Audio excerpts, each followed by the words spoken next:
you.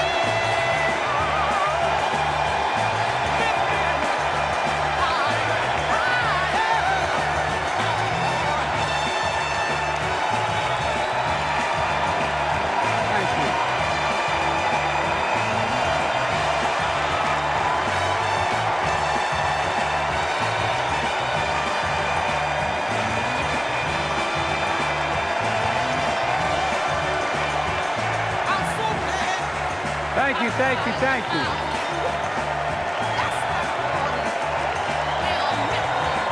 Thank you.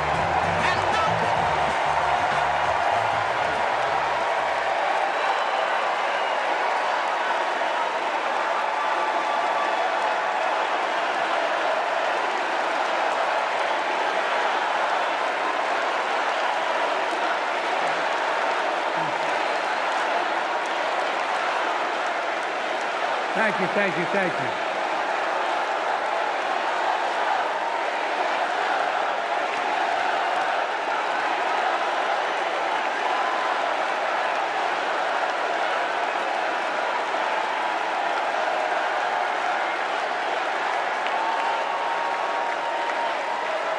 Thank you, thank you, thank you.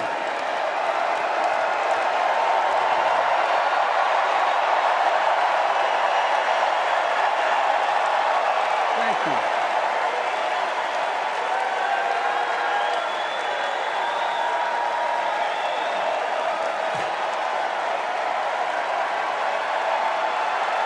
Thank you.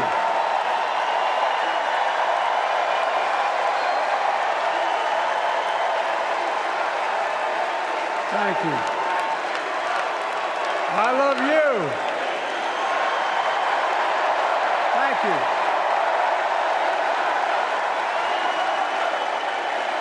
Thank you, thank you, thank you.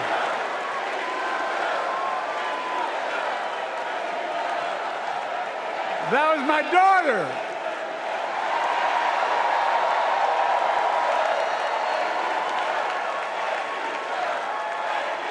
Thank you.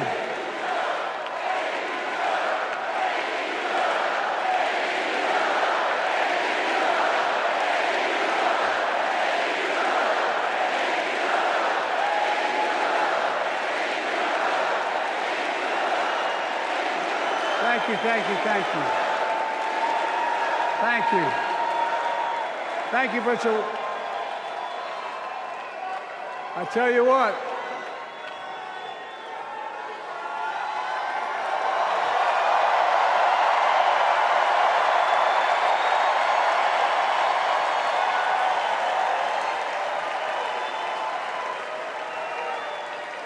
To my dearest daughter, Ashley, God love you, you're incredible.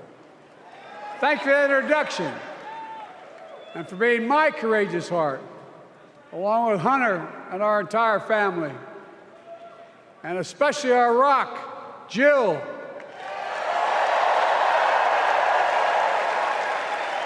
Who, as those of you who know us, she still leaves me both breathless and speechless. Everybody knows her. I love her more than she loves me. She walks down the stairs and I still get that going boom, boom, boom. You all will know me. No, I'm kidding. Let's give a special round of applause to our First Lady, Jill Biden.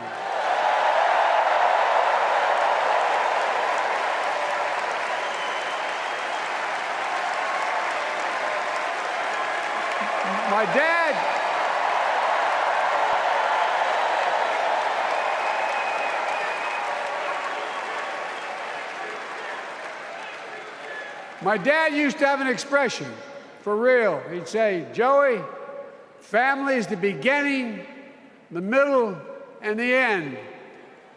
And I love you all. Folks. And America, I love you.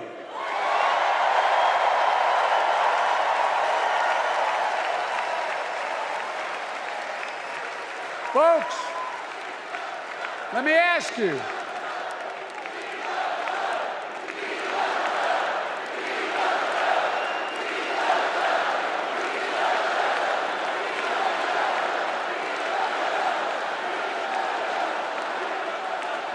Let me ask you, are you ready to vote for freedom?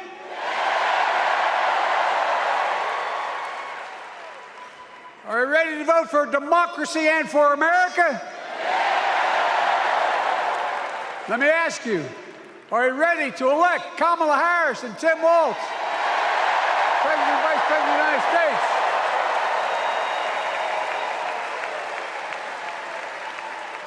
My fellow Democrats, my fellow Americans, nearly 4 years ago, in winter, on the steps of the Capitol, on a cold January day, I raised my right hand and I swore an oath to you and to God to preserve, protect, and defend the Constitution and to faithfully execute the office of the President of the United States.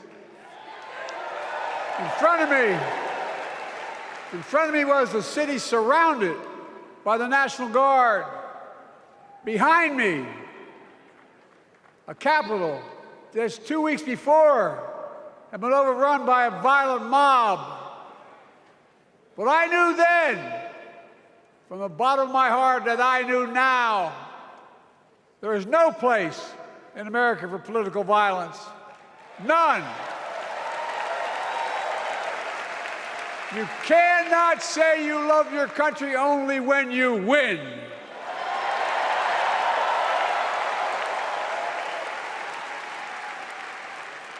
In that moment, I wasn't looking to the past. I was looking to the future. I spoke of the work at hand, the moment we had to meet. It was, as I told you then, a winter of peril and possibility. Of peril and possibility. We're in the grip of a once-in-a-century pandemic, historic joblessness, a call for racial justice long overdue, clear and present threats to our very democracy. Thank you.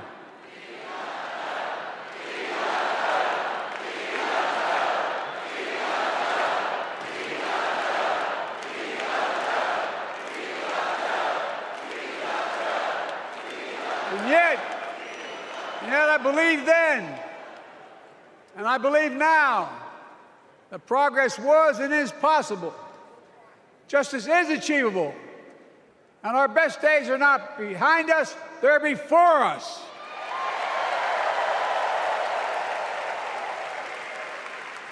Now it's summer.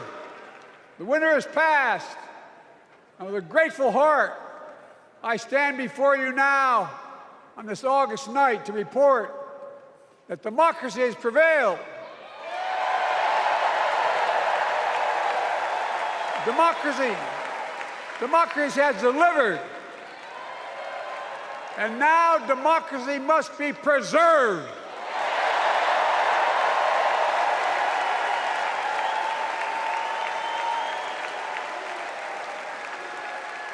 You've heard me say it before. We're facing an inflection point, one of those rare moments in history when the decisions we make now will determine the fate of our nation and the world for decades to come. That's not hyperbole, I mean it literally. We're in a battle for the very soul of America. I ran for president in 2020 because of what I saw in Charlottesville in August of 2017.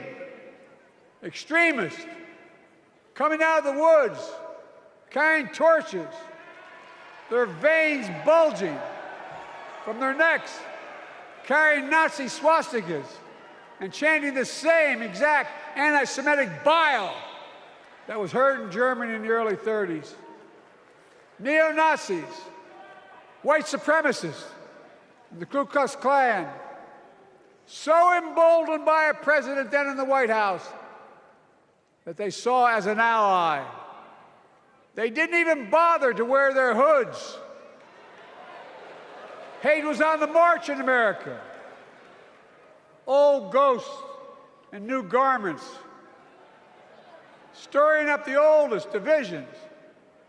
stoking the oldest fears, giving oxygen to the oldest forces that they long sought to tear apart America. In the process, a young woman was killed.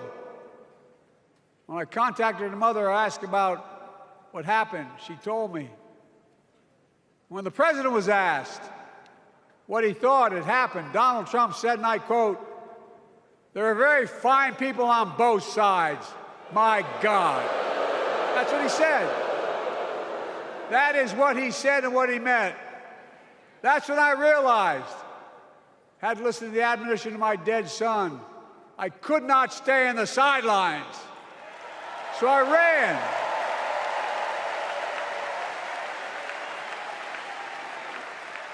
Because I had no intention of running again.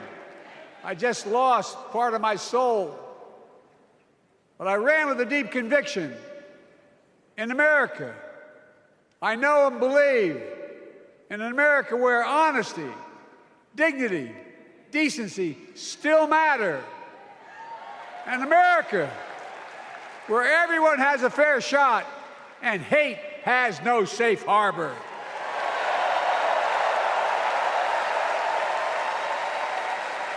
An America where the fundamental creed of this nation, that all of us are created equal, is still very much alive. And a broad coalition of Americans joined with me. 81 million voters voted for us, more than any time in all of history. Because of all of you in this room and others, we came together in 2020 to save democracy.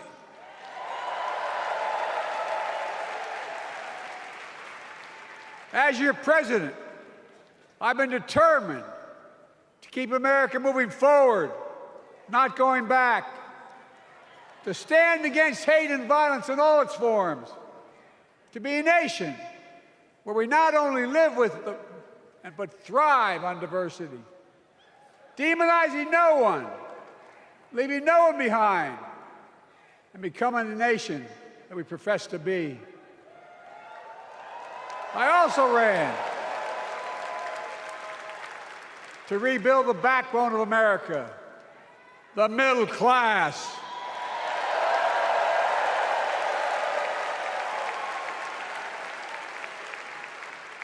I made a commitment to you that I'd be a president for all Americans, whether you voted for me or not. We have done that. Studies show the major bills we have passed actually delivered more to red states than blue, because the job of the president is to deliver to all of America.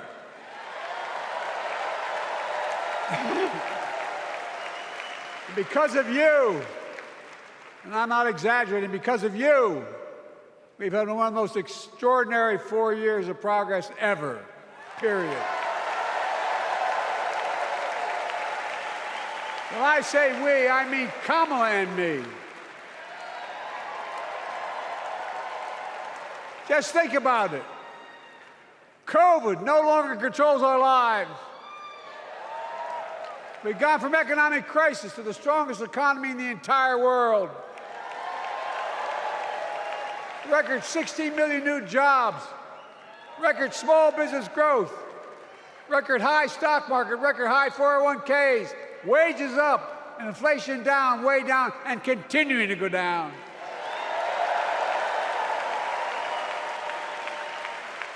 The smallest racial wealth gap in 20 years. And yes, we both know we have more to do, but we're moving in the right direction. More Americans have peace of mind that comes from having health insurance. More Americans have health insurance today than ever before in American history.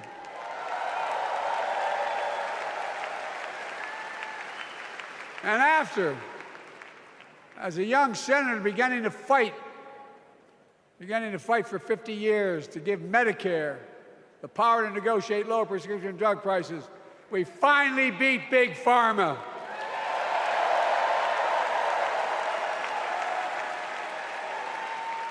And guess who cast the tie-breaking vote? Vice President, soon-to-be President Kamala Harris.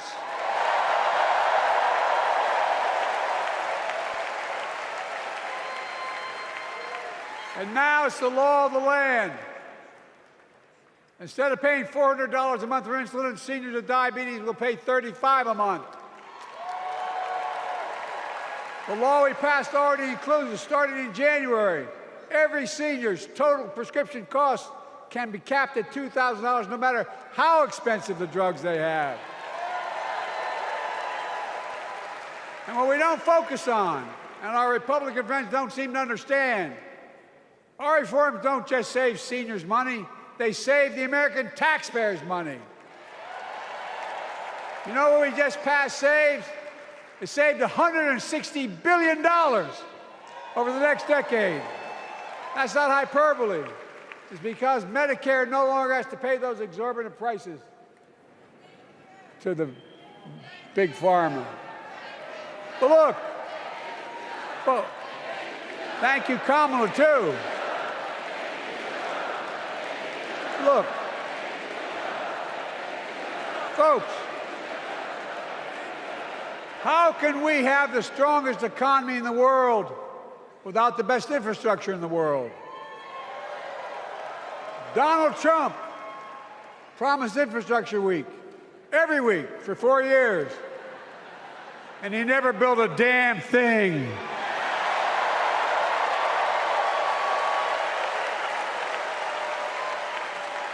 But now, because of what Kamala and I have done, remember we were told we couldn't get it done. Remember when we came into office, we couldn't get anything passed? But right now, we're giving America an infrastructure decade, not week. We're modernizing our roads, our bridges, our ports, our airports, our trains, our buses. We're removing every lead pipe from schools and homes so every child can drink clean water. We're providing affordable high-speed internet for every American, no matter where they live, not unlike what Roosevelt did with electricity. And so much more. We are uniting the country. We're growing our economy. We're improving our quality of life. And we're building a better America.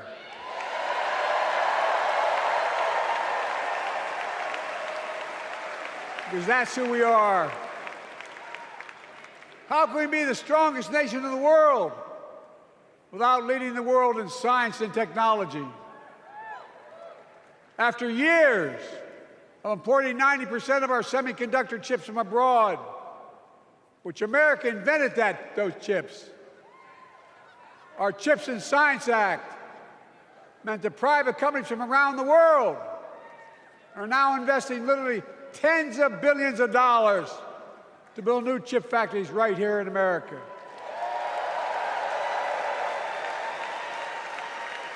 And over that period, they'll create tens of thousands of jobs. And many of those jobs in the so-called fabs, the buildings that make the chips, that's being constructed now. And guess what? The average salary in those fabs, size of a football field, will be over $100,000 a year, and you don't need a college degree.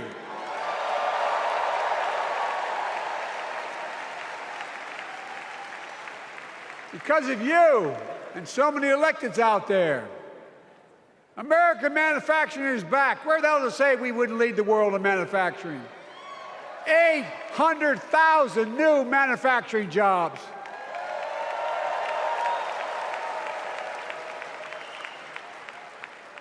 Our Republican friends and others made sure they'd go abroad to get the cheapest labor. We used to import products and export jobs.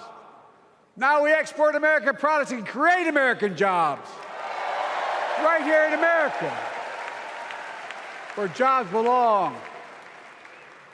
With every new job, with every new factory, pride and hope is being brought back to communities throughout the country that were left behind. You know you're from them, many of you. You know what it's like when that factory closed, where your mother, your father, your grandmother, grandfather worked. And now you're back, providing once again, proving Wall Street didn't build America. The middle class built America, and unions built the middle class.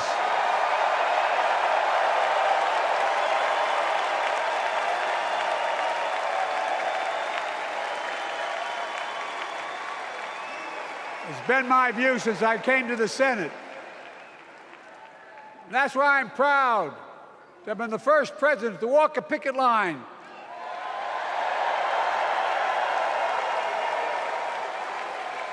and be labeled the most pro-union president in history, and I accept it. It's a fact.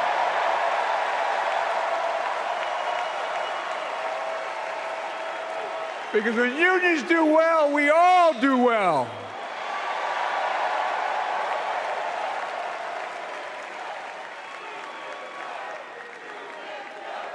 You got it, man. You got it.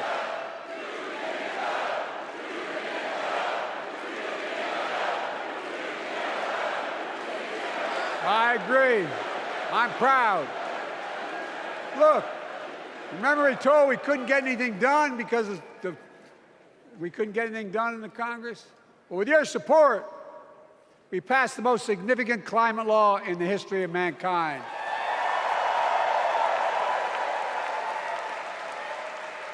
Over $370 billion. Cutting carbon emissions in half by 2030. Launching a climate corps, similar to AmeriCorps and Peace Corps, creating tens of thousands of jobs for young people of the future who are going to make sure this continues. Creating hundreds of thousands of jobs in clean energy for American workers, including the IBEW installing 500,000 charging stations all across America. And in the process, reducing carbon emissions. And we're seeing it. We're seeing to it that the first beneficiaries of environmental initiatives are those fence-lined communities that have been smothered by the legacy of pollution. Louisiana and Delaware, Route 9,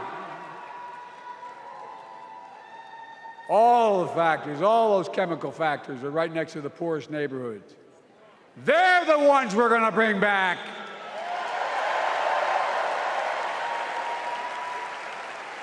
And how? How can we be the greatest nation in the world without the best education system in the world? Donald Trump and the Republican friends, they not only can't think, they can't read very well. Seriously, think about it. Look at their Project 2025. They want to do away with the Department of Education. Well, during the pandemic, Kamala and I helped states and cities get back their schools back open. And we gave public school teachers a raise.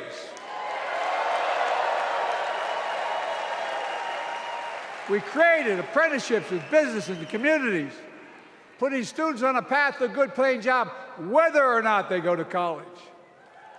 And by the way, we're making college a hell of a lot more affordable. Increasing Pell Grants by $900. Over $15 billion for HBCUs. Minority service education, including Hispanic institutions and tribal colleges. We kept our commitment to provide more student relief than ever by lifting the burden of helping millions of families so they could get married, start a family, buy a home, and begin to build family wealth and contribute to the community and grow our economy. It's not costing us, it's creating more wealth. We fundamentally transformed how our economy grows, from the middle out and the bottom up instead of the top down. You know, my dad used to say there wasn't a whole hell of a lot to drop down on my kitchen table at the end of the month. I come from a basic middle-class family, 3-bedroom house, 4 kids, a grandpop living with us, decent neighborhood, but never a penny to spare. And look, that top-down notion never worked. A lot of Democrats didn't think it worked, thought it worked, but it doesn't. And when we did all that, what we've done, everybody can do well. Everybody.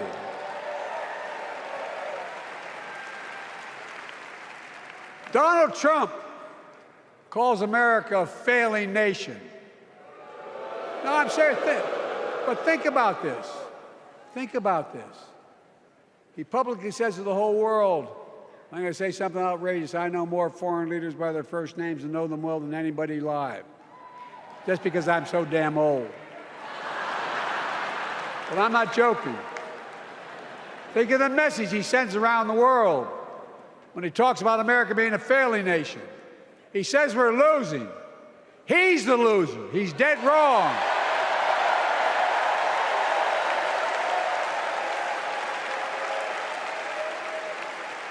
Many of you are very successful people who travel the world.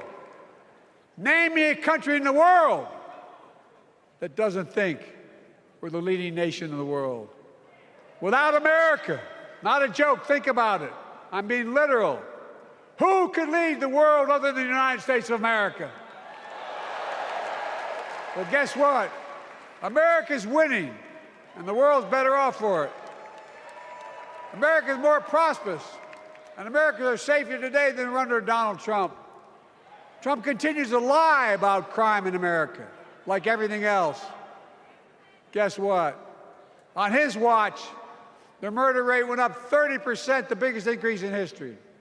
Meanwhile, we made the largest investment, Kamala and I, in public safety ever. Now, the murder rate is falling faster than any time in history. Violent crime has dropped to the lowest level of more than 50 years. And crime will keep coming down when we put a prosecutor in the Oval Office instead of a convicted felon.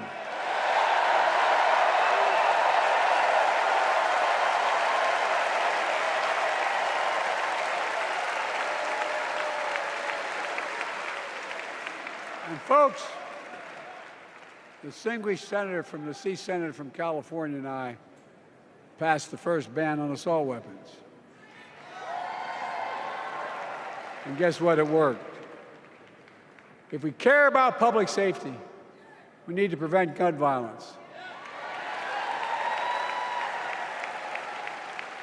And what makes me ashamed when I travel the world, which I do, more children in America are killed by a gunshot than any other cause in the United States.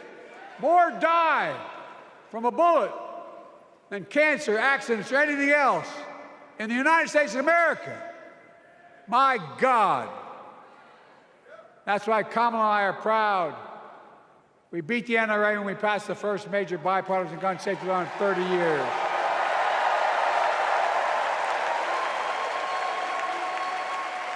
I'm serious. That comes from here. And now it's time to ban assault weapons again.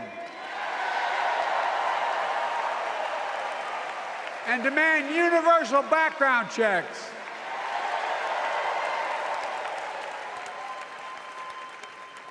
It's hard. I never thought I'd stand before a crowd of Democrats and refer to a president as a liar so many times. No, I'm not trying to be funny. It's sad. Trump continues to lie about the border. Here's what he won't tell you. Trump killed the strongest bipartisan border deal in the history of the United States that we negotiated with the Senate Republicans. Took 4 weeks. Once it passed, and never acknowledged the most expansive border change in American history. He called senators to say, don't support the bipartisan bill, because he said it would help me politically and hurt him politically. My God. No, I'm serious. Think about it. Not a joke. Ask even the press who doesn't like me. They'll tell you that's true. Typically, Trump, once again, putting himself first and America last. Then I had to take executive action. The result of the executive action I took Border encounters have dropped over 50%. In fact, there are fewer border crossings today than when Donald Trump left office. And unlike Trump, we will not demonize immigrants, saying they're the poison of blood of America. Poison the blood of our country. Kamala and I are committed to strengthening legal immigration, including protecting dreamers and more.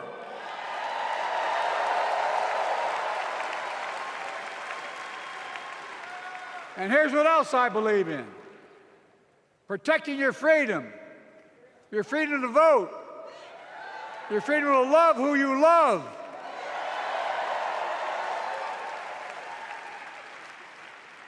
and your freedom to choose.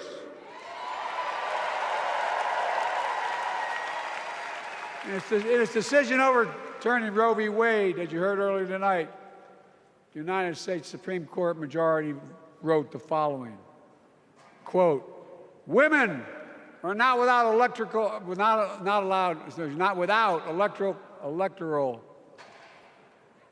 or political power." No kidding. MAGA Republicans found out the power of women in 2022. And Donald Trump is going to find out the power of women in 2024. Watch.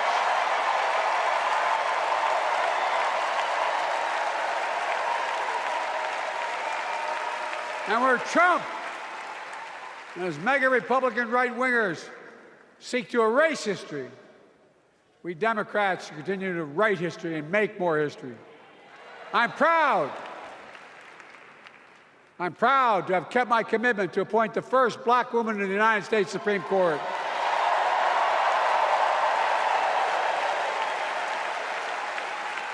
Ketanji Brown Jackson, a symbol for every young woman in America that you can do anything. I'm proud that I've kept my commitment to have an administration that looks like America and that taps in to the full talent of our nation. The most diverse cabinet in history, including the first black woman of South Asian descent to serve as vice president, and will soon serve as the 47th president of the United States.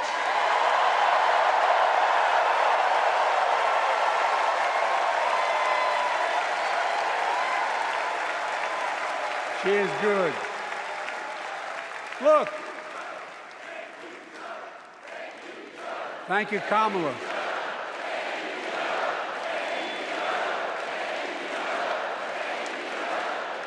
Folks, I've long said we have many obligations as a nation, but I got in trouble years ago for saying I'd make no apologies. We have only one truly sacred obligation: to prepare and equip those we send to war and care for them and their families when they come home and when they don't. That's why I'm so proud to have written and signed the PACT Act, one of the most significant laws ever, helping veterans and their families exposed to toxic materials like burn pits in Agent Orange. I was around during the Vietnam War. It's hard. Nobody was able to prove that there's illness was a consequence of Agent Orange. And no one was able to prove initially that because they lived in burn pits like my son lived next to in Iraq for a year, that is the cause of their illness. But because of the PACT Act, a surviving spouse with 2 children is now eligible for a stipend of about $3,000 a month. And those children who lost a parent are eligible for tuition benefits to go to college and to get job training. It's already helping over 1 million veterans and their families just so far. Well, I love them, and I'm so proud of my son's service. We get it, but guess who doesn't get it? and doesn't respect our veterans. We know from his own chief of staff, the four-star General John Kelly, that Trump, when in Europe, would not go to the grave sites in France. The brave service members who gave their lives to this country. He called them suckers and losers. Who in the hell does he think he is? Who does he think he is? There's no words for a person. They are not the words of a person not worthy of being commander-in-chief, period. Not then, not now, and not ever. I mean that. I mean that from the bottom of my heart.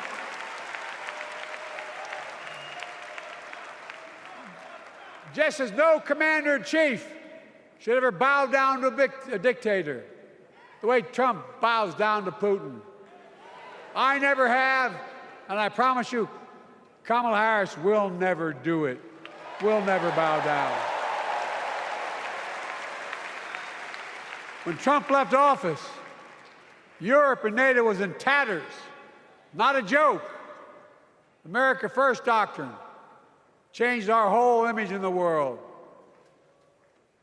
Well, they gave the hours, about 190 hours sum total, even my counterparts or heads of state in Europe, to strengthen NATO.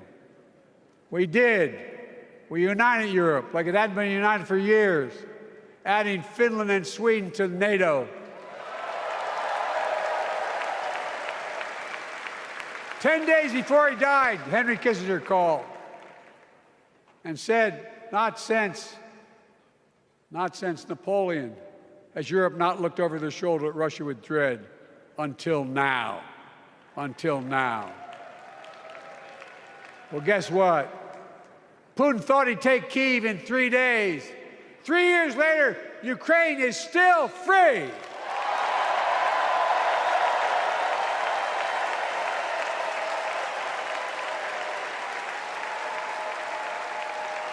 When I came to office, the conventional wisdom was that China would inevitably surpass the United States.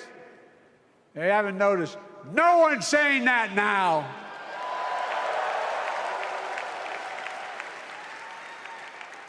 And we'll keep working to bring hostages home and end the war in Gaza and bring peace and security to the Middle East.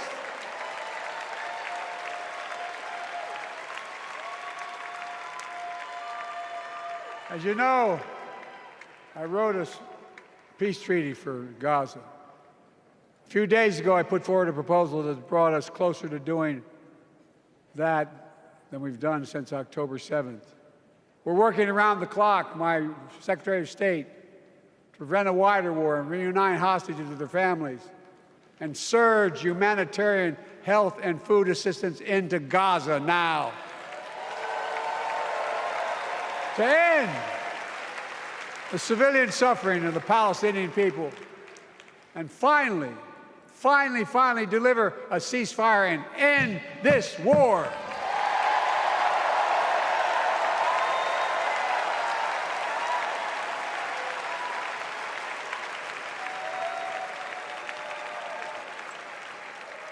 Those protesters out in the street, they have a point. A lot of innocent people are being killed on both sides. Just as we worked around the clock to bring home wrongfully detained Americans and others from Russia in one of the most complicated swaps in history, but they're home. Kamala and I are going to keep working to bring all Americans wrongfully detained around the world home. I mean it. Folks, I've got 5 months left in my presidency. I've got a lot to do. I intend to get it done.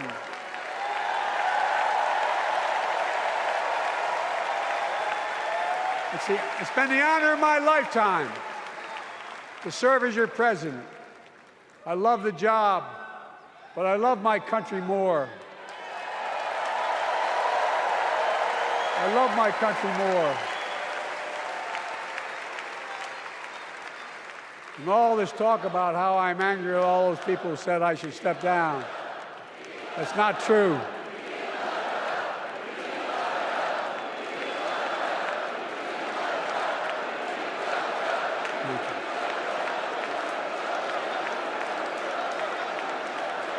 I love my country more, and we need to preserve our democracy. In 2024, we need you to vote. We need you to keep the Senate.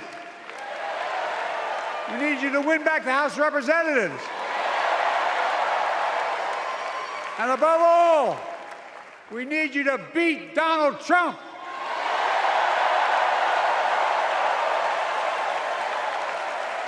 And elect Kamala and Tim, President and Vice President of the United States of America. Look, they'll continue to lead America forward, creating more jobs, standing up for workers, growing the economy, lower the cost to American families so they just have a little more breathing room. We've made incredible progress, but we have more work to do. And Kamala and Tim will continue to take on corporate greed and bring down cost of food. They'll keep taking on Big Pharma, making insulin $35 a month, not just for seniors, but for everyone in America. And capping prescription drug costs at a total of $2,000, not just for seniors, but for everyone. And folks, that's going to save America again tens of billions of dollars. Folks, they'll make housing more affordable, building 3 million new homes, providing $25,000 down payment assistance for the first-time home buyer, more than the 10 we approved. Donald Trump wants a new tax on imported goods, food, gas, clothing, and more. You know what that will cost the average family, according to the experts? $3,900 a year in a tax. No, that's a fact. Kamala and Tim will make the child care tax credit permanent.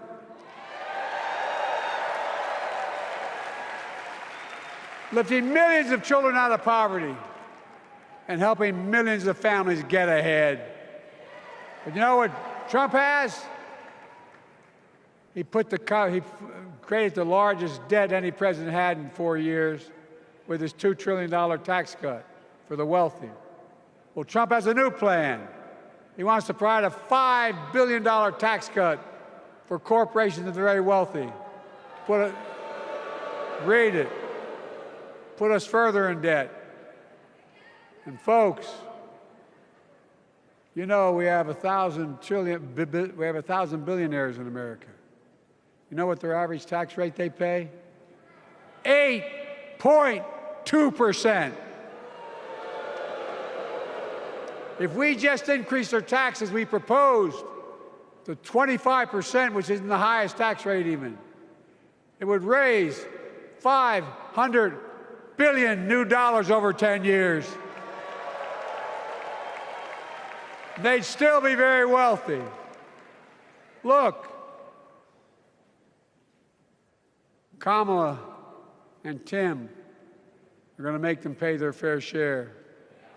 They'll protect Social Security and Medicare. Trump wants to cut Social Security and Medicare. Kamala and Tim will protect your freedom. They'll protect your your right to vote. They'll protect your civil rights. And you know Trump will do everything to ban abortion nationwide. Oh, he will. You know Kamala and Tim will do everything they possibly can. That's why you have to elect the Senate and the House to restore Roe v. Wade.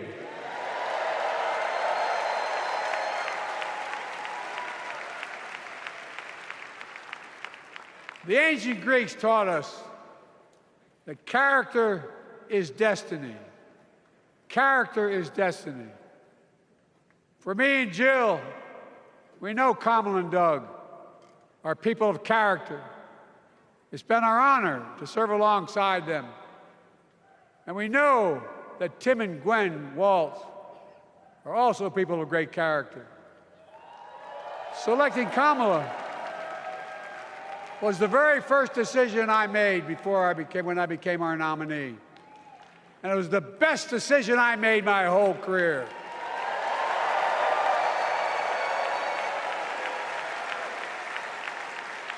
We've not only gotten to know each other, we've become close friends. She's tough, she's experienced, and she has enormous integrity, enormous integrity. Her story represents the best American story.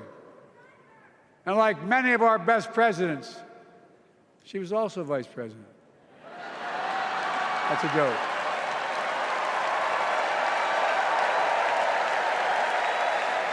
But she'll be a president our children can look up to. She'll be a president respected by world leaders because she already is. She'll be a president we can all be proud of. And she will be a historic president who puts her stamp on America's future.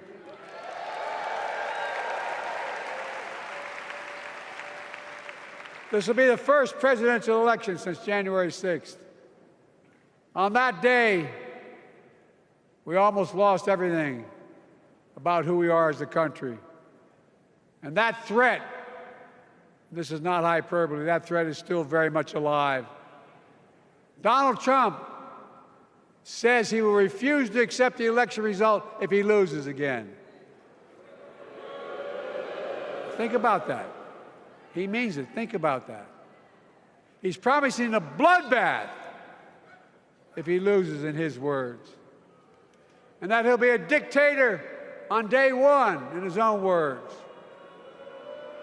By the way, this sucker means it. No, I'm not joking. Think about it. Anybody else said that in the past, you'd think he was crazy. He is crazy, but you'd think it was an exaggeration, but he means it. We can't let that happen. Folks, all of us carry a special obligation. Independents, Republicans, Democrats. We saved democracy in 2020, and now we must save it again in 2024.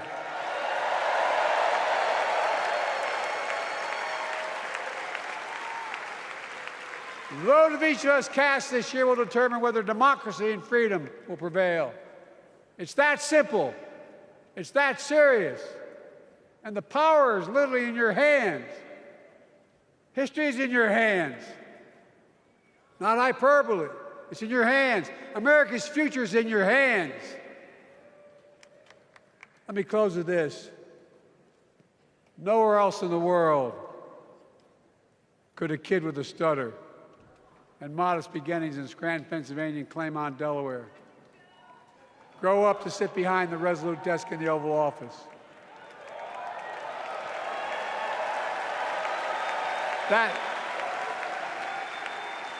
That's because America is and always has been a nation of possibilities. Possibilities. We must never lose that. Never. Kamala and Tim understand that this nation must continue to be a place of possibilities, not just for the few of us, but for all of us. So join me in promising your whole heart to this effort, and where my heart will be. I promise I'll be the best volunteer Harrison Waltz has Cam ever seen.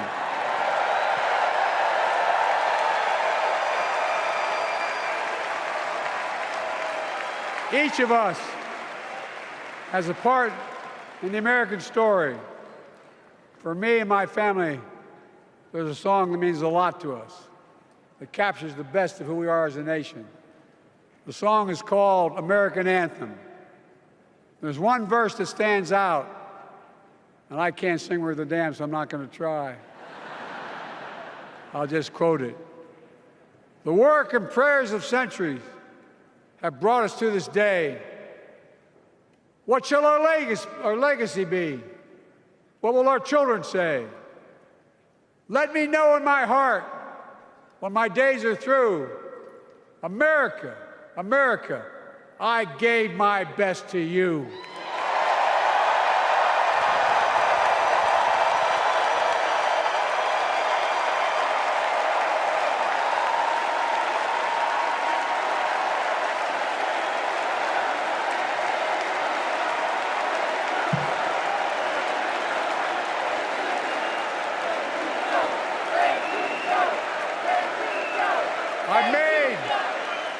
I've made a lot of mistakes in my career, but I gave my best to you. For 50 years, like many of you, I've given my heart and soul to our nation. And I've been blessed a million times in return with the support of the American people. I've either been too young to be in the Senate because I wasn't 30 yet, and too old to stay as president. But I hope you know how grateful I am to all of you. I can honestly say, and I mean this from the bottom, give you my word as a Biden, I can honestly say I'm more optimistic about the future than I was when I was elected as a 29-year-old United States Senator. I mean it. Folks, we just have to remember who we are. We're the United States of America.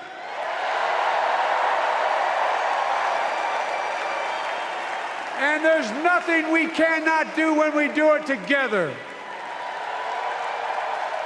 God bless you all, and may God protect our troops. Thank you.